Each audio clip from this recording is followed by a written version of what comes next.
Welcome back to chemistry tips. നമ്മുടെ day 12 ആണ് അല്ലേ, 25 ഡേയ്സ് ആണുള്ളത് കേട്ടോ. അതിൽ ഇന്ന് 12ാമത്തെ ഡേ ആണ്. ഇവിടെ നമ്മൾ ഡിസ്കസ് ചെയ്യുന്നത് composition of milk, physico chemical properties of milk, milk hygiene, second chapter ആയിട്ടുള്ള ഡയറി ടെക്നോളജിയിൽ നിന്നുള്ള ക്വസ്റ്റ്യൻസ് ആണ്. ഓക്കെ, ഡയറി ടെക്നോളജിയുടെ ഫസ്റ്റ് പോർഷൻ ആണിത് കേട്ടോ. അപ്പോൾ നമുക്ക് നോക്കാം, നമ്മുടെ ഫസ്റ്റ് ക്വസ്റ്റ്യനിലോട്ട് കിടക്കാം. What is the nature of pH of milk? Options: slightly basic, slightly acidic, highly basic. അപ്പോൾ ഇവിടെ നമ്മുടെ ആൻസർ ഏതാ വരുന്നത്?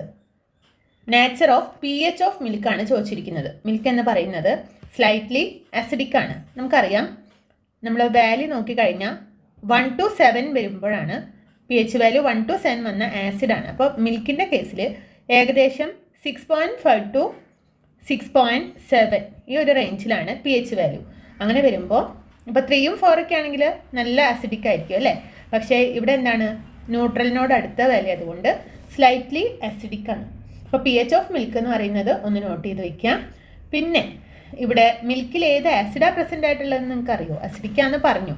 ഏത് ആസിഡാണ് ഉള്ളത്? ലാക്റ്റിക് ആസിഡ് ചോദിക്കാറുണ്ട് കേട്ടോ. Next question: Which of the following statements are true? Options: setting of milk into curd is a chemical change. Setting of milk into curd is a physical change. ഇതിൽ ഏത് statement ആണ് ശരിയായിട്ടുള്ളത്? അപ്പോൾ അതിന് മുന്നേ നിങ്ങൾ അറിയേണ്ട കാര്യം എന്താണ് കെമിക്കൽ ചേഞ്ച്. കെമിക്കൽ ചേഞ്ചിൻ്റെ പ്രത്യേകത, ഒരു മാറ്റം സംഭവിച്ചു കഴിഞ്ഞാൽ ന്യൂ പ്രോഡക്റ്റ് ആണ് അവിടെ ഫോം ചെയ്യുന്നത്. ആദ്യത്തേൻ്റെ ഐഡൻറ്റിറ്റി നഷ്ടപ്പെടും, അത് നമുക്ക് തിരിച്ച് ആക്കാനായിട്ട് സാധിക്കില്ല. മനസ്സിലായോ? ഒരു പ്രൊഡക്റ്റ് അവിടെ ഫോം ചെയ്ത് കഴിഞ്ഞാൽ വീണ്ടും പഴയതാക്കി മാറ്റാൻ കെമിക്കൽ ചേഞ്ചിൽ സാധിക്കില്ല. ന്യൂ പ്രോഡക്റ്റാണ് അവിടെ ഫോം ചെയ്യുക. നമുക്ക് എങ്ങനെ പറയാം? കെമിക്കൽ ചേഞ്ച് എന്ന് പറഞ്ഞാൽ ന്യൂ സബ്സ്റ്റൻസ് ആണ് ഫോം ചെയ്യുന്നത് അല്ലേ. അതാണ് ഒന്നാമത്തെ പോയിന്റ്, ന്യൂ സബ്സ്റ്റൻസ് ഫോം ചെയ്യും. രണ്ടാമത്തെ പോയിന്റ് എന്താണ്? റിവേഴ്സിബിൾ അല്ല അല്ലേ, ഇറിവേഴ്സിബിൾ ആയിട്ടുള്ള ചേഞ്ച് ആയിരിക്കും. പിന്നെ പ്രോപ്പർട്ടീസൊക്കെ ഡിഫറെൻറ്റ് പ്രോപ്പർട്ടീസ് ആയിരിക്കും എന്നൊക്കെ പറയാൻ വേണമെങ്കിൽ. ഓക്കെ, അപ്പോൾ ഇവിടുത്തെ കേസിൽ setting of milk into curd, പാല് തൈരായ വീണ്ടും നമുക്കതിനെ പാലാക്കി മാറ്റാൻ പറ്റുമോ? ഇല്ല. അതുകൊണ്ട് തന്നെ ഇതൊരു കെമിക്കൽ ചേഞ്ച് ആണ്, റിവേഴ്സിബിൾ അല്ല, ഇറിവേഴ്സിബിൾ ആണ് അല്ലേ. ന്യൂ പ്രോഡക്റ്റ് ഫോം ചെയ്ത് വീണ്ടും പഴയതിലേക്ക് മാറ്റാൻ പറ്റില്ല. Setting of milk into curd is a physical change, അതൊരു ബൗദ്ധികമായ മാറ്റമാണ് അല്ലേ. അങ്ങനെ വരുമ്പോൾ വീണ്ടും നമുക്ക് കേടിനെ മിൽക്കാക്കി മാറ്റാൻ പറ്റണം. പക്ഷെ പറ്റുമോ? ഒരിക്കലുമില്ല. സോ ഈ ഒരു സ്റ്റേറ്റ്മെൻ്റ് ആണ് കറക്റ്റ്. 1 ഓൺലി എന്ന് പറയുന്ന ഓപ്ഷനാണ് നമ്മുടെ കറക്റ്റ് ആൻസർ കേട്ടോ. Next question: milk is converted into milk powder by bottling, dehydration, canning, vacuum, dry. ഏതാ നമ്മുടെ കറക്റ്റ് ആൻസർ എന്ന് പറയുന്നത്? ഡീഹൈഡ്രേഷൻ ആണ്. മിൽക്കിനെ മിൽക്ക് പൗഡറാക്കി മാറ്റുക, പാൽപ്പൊടി ഉണ്ടാക്കുന്നത് ഏത് മെത്തേഡ് വഴിയാണ്? ഡീഹൈഡ്രേഷൻ എന്ന് പറയുന്ന മെത്തേഡ് വഴിയാണ്. അപ്പോൾ എന്താ ഡീഹൈഡ്രേഷൻ എന്ന് പറഞ്ഞാൽ? മിൽക്കിനെ മിൽക്ക് പൗഡറാക്കി മാറ്റുക അല്ലേ. അതായത് അത് ഡ്രൈ ചെയ്യുക. മിൽക്ക് നമ്മൾ ഡ്രൈ ചെയ്യും, എന്നിട്ട് അതിനെ മിൽക്ക് പൗഡറാക്കിയിട്ട് മാറ്റും, പൗഡേർഡ് ചെയ്യും. ഡ്രൈ ചെയ്ത ശേഷം പൗഡേർഡ് ആക്കും. ഇനി അത് ലിക്വിഡിൽ ഇട്ട് കഴിഞ്ഞാൽ ചെറിയ ചെറിയ കട്ടകളായിട്ട് ലംസ് ഒക്കെ ഫോം ചെയ്യും. പിന്നെ ഈ പ്രോഡക്റ്റ് എങ്ങനെയാണ് നമ്മൾ ഫോം ചെയ്യുന്നത്? Removing water from milk. അത് നമുക്ക് ഹീറ്റ് ചെയ്യാം, അല്ലെങ്കിൽ മറ്റുള്ള കുറേ പ്രോസസ്സുകളുണ്ട്. അതുവഴിയൊക്കെ മോയ്സ്ചർ ഇല്ലാത്ത രീതിയിൽ അല്ലെങ്കിൽ വാട്ടറിനെ റിമൂവ് ചെയ്തിട്ട് മാറ്റാം. അങ്ങനെ കിട്ടുന്നതാണ് ഡ്രൈഡ് മിൽക്ക് അല്ലെങ്കിൽ മിൽക്ക് പൗഡർ എന്ന് പറയുന്നത്. എന്തിനു വേണ്ടി അങ്ങനെ മിൽക്ക് പൗഡറൊക്കെ ആക്കുന്നത്? സ്റ്റോറേജിന് വേണ്ടി. ഒരുപാട് കാലം നമുക്ക് കേടുകൂടാതെ സൂക്ഷിക്കാൻ പറ്റും അല്ലേ. പാലാണെങ്കിൽ അങ്ങനെ വെക്കാൻ പറ്റുമോ? ഇല്ല. അപ്പോൾ മിൽക്ക് പൗഡർ ആണെങ്കിൽ ഒരുപാട് നാൾ നമുക്ക് സ്റ്റോർ ചെയ്യാം. പിന്നെ അതുകൊണ്ട് തന്നെ മിൽക്കിൻ്റെ ബയോളജിക്കൽ വാല്യൂ ഒക്കെ പ്രിസർവ് ചെയ്യാനൊക്കെ ഈ ഡ്രൈയിങ് മെത്തേഡ് കൊണ്ട് സാധിക്കും. ഇനി എന്താണ് ഈ ബോട്ടിലിംഗ് എന്ന് പറഞ്ഞാൽ? ബോട്ടിലാക്കി വെക്കില്ലേ നമ്മൾ, ഒരു കോർക്ക് വെച്ചിട്ട് അടച്ചിട്ട് ബിയറൊക്കെ സൂക്ഷിക്കും. അതേപോലെ മിനറൽ വാട്ടർ അങ്ങനെയൊക്കെ നമ്മൾ ബോട്ടിലാക്കിയിട്ട് സീൽ ചെയ്ത് വെക്കും അല്ലേ. അത് ആ പ്രോസസ്സാണ് ബോട്ടിലിംഗ് എന്ന് പറയുന്നത്. കാനിങ് എന്താ? എയർ ടൈറ്റ് ജാറിൽ, നമ്മൾ ഫുഡ് ടെക്നോളജിയിൽ ഡിസ്കസ് ചെയ്തതാണ്. എയർ ടൈറ്റ് ജാറിലോ അല്ലെങ്കിൽ നല്ല വെൽ പാക്ക്ഡ് ആയിട്ട് നമ്മൾ സ്റ്റോർ ചെയ്യുന്നത് അല്ലേ. വാക്വം ഡ്രൈയിങ്ങിൻ്റെ പ്രത്യേകത എന്താണ്? Removal of moisture from substance by vacuum creation method വഴി ഡ്രൈ ചെയ്തെടുക്കുക. അതായത് വാട്ടർ കണ്ടൻറ്റ് നമ്മൾ റിമൂവ് ചെയ്യുക അല്ലേ. Removal of moisture from a substance by means of vacuum creation is known as vacuum drying. Canning എന്ന് പറഞ്ഞാൽ ഫുഡ് പ്രിസർവ് ചെയ്യാനുള്ള method തന്നെയാണ്. എയർ ടൈറ്റ് പാക്കേജിംഗ് ആണ് ഈ കാനിങ്ങിനകത്ത് വരുന്നത്. ഓക്കെ, ഇനി നമ്മുടെ നെക്സ്റ്റ് ക്വസ്റ്റ്യൻ നോക്കാം. The following steps are involved in dairy plant to prepare clarified butter or ghee.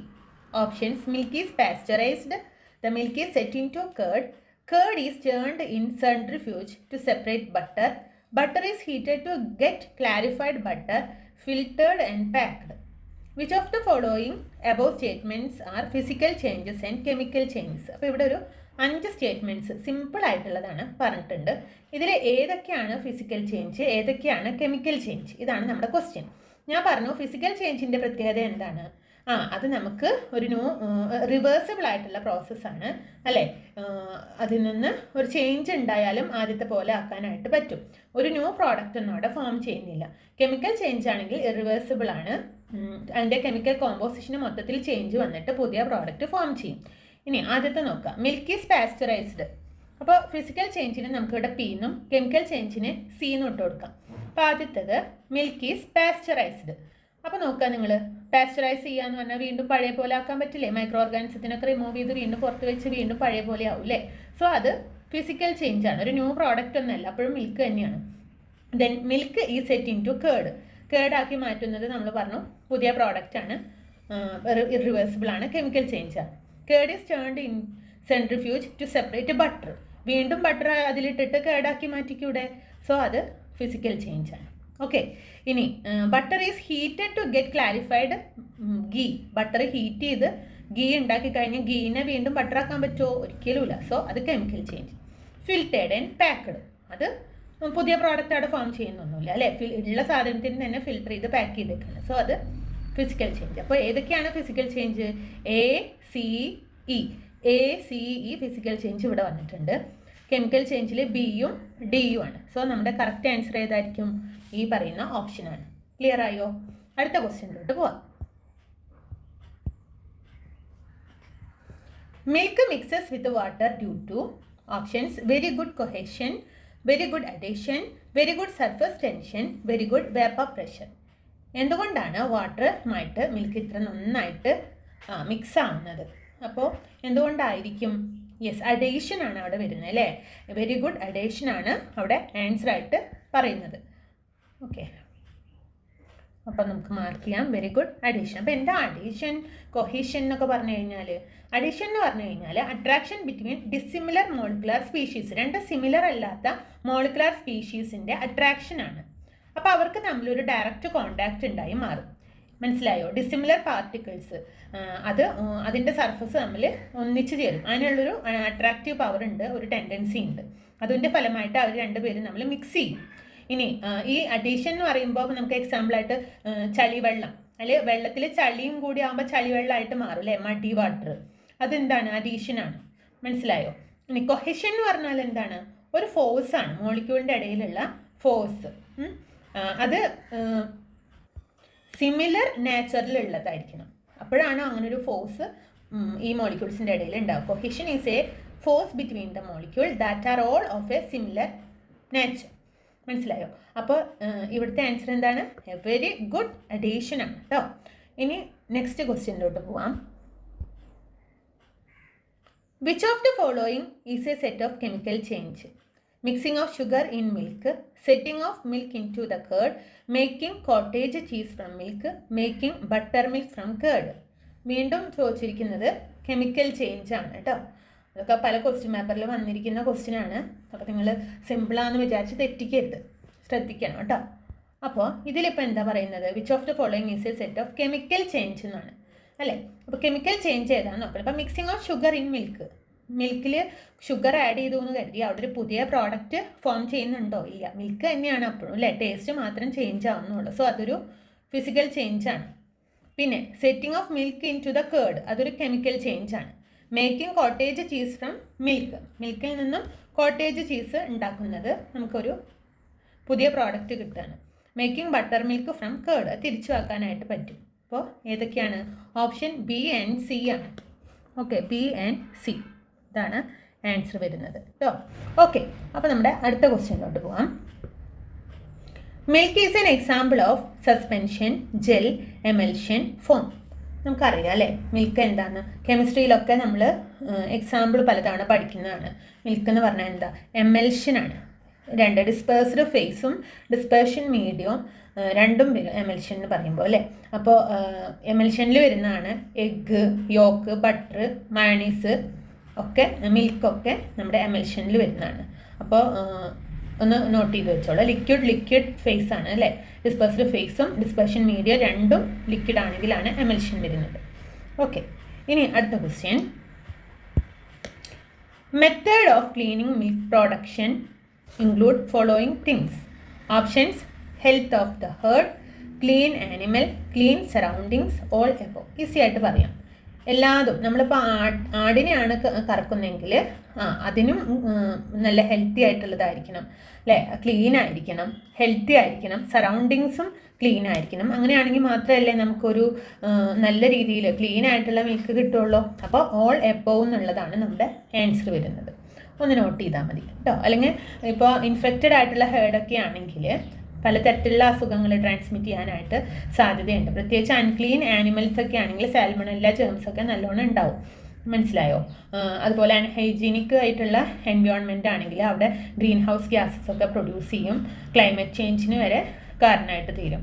അപ്പോൾ വാട്ടർ റിസോഴ്സ് ഒക്കെ ഡിഗ്രേഡ് ചെയ്ത് പോകും. അങ്ങനെ വേസ്റ്റുകളൊക്കെ വരുമ്പോൾ വേസ്റ്റൊക്കെ നല്ല രീതിയിൽ ഹാൻഡിൽ ചെയ്തില്ലെങ്കിൽ വാട്ടർ റിസോഴ്സിനെയൊക്കെ ബാധിക്കും. അങ്ങനെ ഒത്തിരി പ്രോബ്ലംസ് ഇതുമൂലം വരുന്നുണ്ട്. സോ നമുക്ക് എന്താണ് എല്ലാ health of the heard, clean animal, clean surrounding, ഇതെല്ലാം വളരെ ഇമ്പോർട്ടൻ്റ് ആണ്.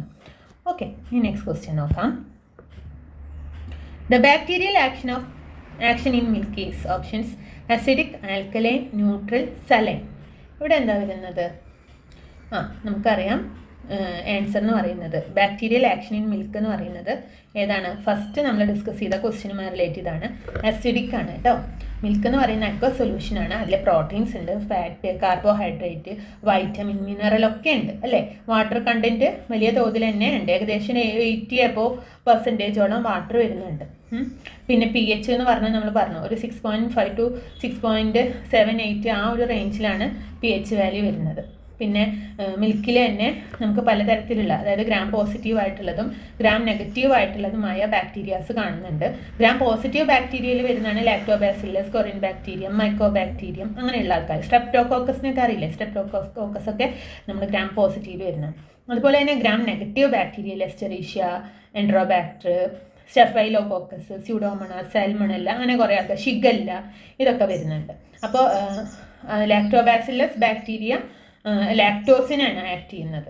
എന്നിട്ട് അത് ഫെർമെൻറ്റ് ചെയ്തിട്ട് ലാക്റ്റിക് ആസിഡും അസിറ്റിക് ആസിഡൊക്കെ ആയിട്ട് മാറും. അതാണ് എന്താണ് ഒരു സോർ ടേസ്റ്റിന് കാരണം എന്ന് പറയുന്നത്. ഒരു സോർ ടേസ്റ്റ് ചെറിയ രീതിയിലെങ്കിലും ഉണ്ടാവുന്നത് ഈ ലാക്ടോബാസില്ലസ് ബാക്ടീരിയ കാരണമാണ് കേട്ടോ. പിന്നെ വേറെയും എസ്റ്ററീഷ്യം, എൻട്രോബാക്ടറും, അങ്ങനെ കുറേ സ്പീഷീസൊക്കെ ഈ മിൽക്കിനകത്ത് വരുന്നുണ്ട്. ഓക്കെ, ഇപ്പോൾ ബാക്ടീരിയൽ ആക്ഷൻ ഇൻ മിൽക്ക് എന്ന് പറയുമ്പോൾ അസിഡിക് ആണെന്നൊന്ന് ഓർത്ത് വയ്ക്കുക. അടുത്ത ക്വസ്റ്റ്യൻ നോക്കാം. Which antimicrobial enzymes are present in milk? Options: lactase, invertase and lipase, lactose, fructose and mannose, lipofectin, lipase and lactose, lactoferrin, lactoperoxidase and lysosine. അപ്പോൾ എന്താ വരുന്നത് ഇവിടെ ആൻസർ എന്ന് പറയുന്നത്? ഓപ്ഷൻ 4 ആണ് നമ്മുടെ ആൻസർ കേട്ടോ.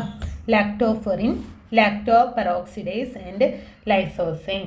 അപ്പോൾ ഇത്രയാണ് നമ്മുടെ ആൻറ്റിമൈക്രോബിയൽ എൻസൈംസ് മിൽക്കിൽ പ്രസൻ്റ് ആയിട്ടുള്ളത്. ഹ്യൂമൻ മിൽക്കിൽ ഒരുപാട് ആൻറ്റി ബാക്ടീരിയൽ എൻസൈംസ് കാണപ്പെടുന്നുണ്ട്. മനസ്സിലായോ? സാന്തിൻ ഓക്സിഡൈസ്, ലാക്ടോപെറോക്സിഡൈസ്, അങ്ങനെ കുറേ എണ്ണം ഉണ്ട്. പിന്നെ ഇപ്പോൾ ഭയങ്കര ഇമ്പോർട്ടൻ്റ് ആയിട്ടുള്ളൊരു ആൻറ്റി ബാക്ടീരിയൽ എൻസൈം എന്ന് പറയുന്നതാണ് ഈ ലൈസോസൈൻ. ലൈസോസൈൻ വളരെ ഇമ്പോർട്ടൻ്റ് ആണ് കേട്ടോ, ഒന്ന് നോട്ട് ചെയ്തോളൂ. അത് കൂടാതെ ലാക്ടോഫെറിനും ലാക്ടോപെറോക്സിഡൈസ്, ഇമ്മ്യൂണോഗ്ലോബുലിൻസ്, അതൊക്കെ മെയിനായിട്ടുള്ള ആൻറ്റി മൈക്രോബിയൽ പ്രോട്ടീൻസ് മിൽക്കിൽ കാണപ്പെടുന്നതാണ്. ഓക്കെ, അപ്പോൾ ഇത്രയും കാര്യങ്ങളാണ് ഇന്ന് നമ്മൾ ഡിസ്കസ് ചെയ്യാനുള്ളത്. നിങ്ങൾക്ക് കുറേ പോയിൻറ്റ്സ് ഒക്കെ കിട്ടിയെന്ന് കരുതുന്നു. അടുത്ത വീഡിയോ ആയിട്ട് ഉടനെ വരാം കേട്ടോ. Okay guys, thank you. അപ്പോൾ പറഞ്ഞത് ഓർമ്മയുണ്ടല്ലോ, വളരെ നല്ല രീതിയിലുള്ള കമൻറ്റിൽ നിന്ന് ഒരാളെ സെലക്ട് ചെയ്ത്, ചിലരൊക്കെ പേര് നോട്ട് ചെയ്ത് വെച്ചിട്ടുണ്ട് കേട്ടോ. അപ്പോൾ സെലക്ട് ചെയ്ത് അവർക്ക് നല്ലൊരു പ്രൈസ് 1000 rupees വില വരുന്ന ഒരു ഗിഫ്റ്റ് കൊറിയറായിട്ട് അയച്ചു കൊടുക്കും. Thank you.